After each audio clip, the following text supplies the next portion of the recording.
please respond when I call your name. All right, Kevin Charles, Jairus Boykin, Alicia Simmons, Philip. Right. That to me is a perfect example of how our life experiences are constantly creating unique lenses that we look through to make sense of the world around us, right? And as our childhood experiences, our professional training, our cultural background, as all of these things change, so too will our lens, and it'll lead us to respond and interpret differently. It's why at different times in my life I can respond to the same song differently. It's why two people can walk into the same movie or even listen to the same lecture and respond differently. Kevin Kumashiro is currently serving as the Dean of Education at the University of San Francisco. Before working at USF, he was Professor of Asian American Studies and Education at the University of Illinois at Chicago. While at UIC, he also served as the chair of the Department of Educational Policy Studies and was the co-director of the Institute for Research on Race and Public Policy.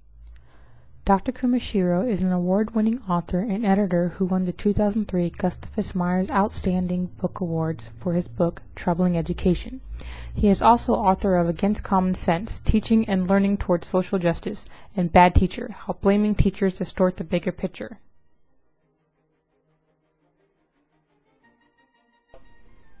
All the various dimensions of diversity.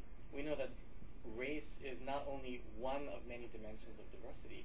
Race is also highly intersected and intertwined and inseparable from so many other dimensions, right? It's hard to talk about race without talking about gender, without talking about social class, without talking about religion, without talking about national boundaries.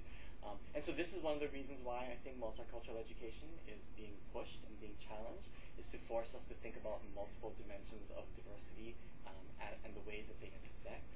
I think multicultural education is also being challenged as a field to think about how we can improve education, not only in terms of curriculum. So I think we've long thought about multicultural education in terms of what we teach. We sometimes think about it in terms of who we're teaching. We sometimes think about it in terms of how we teach. Multicultural education is also about the context in which we teach, both the culture within the classroom as well as the relationships between schools and society. Is schools changing or is schools maintaining, right? A lot of the hierarchies in society.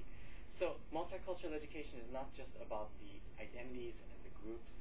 It's not only about the different forms of injustice and bias.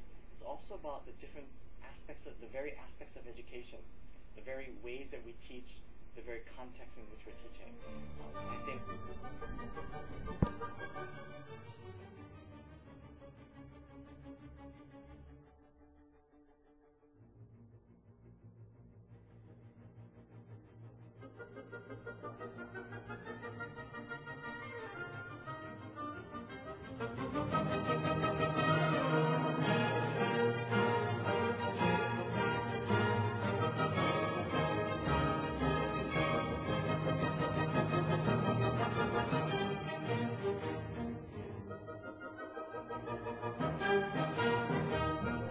Dr. Kumashiro's focus on multicultural education helps mold his ideas and theories on anti-oppressive education. As the founder and director of the Center for Anti-Oppressive Education, Dr. Kumashiro strives to make educators more aware of their unintended and hidden lessons where racism, sexism, and other isms find life.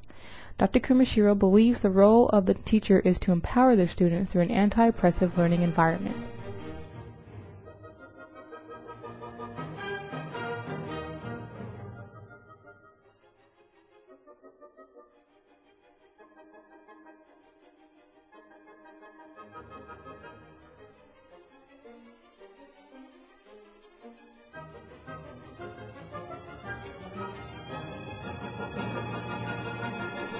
When adapting anti-oppressive education to a history classroom, one has to be aware of the delivery of material.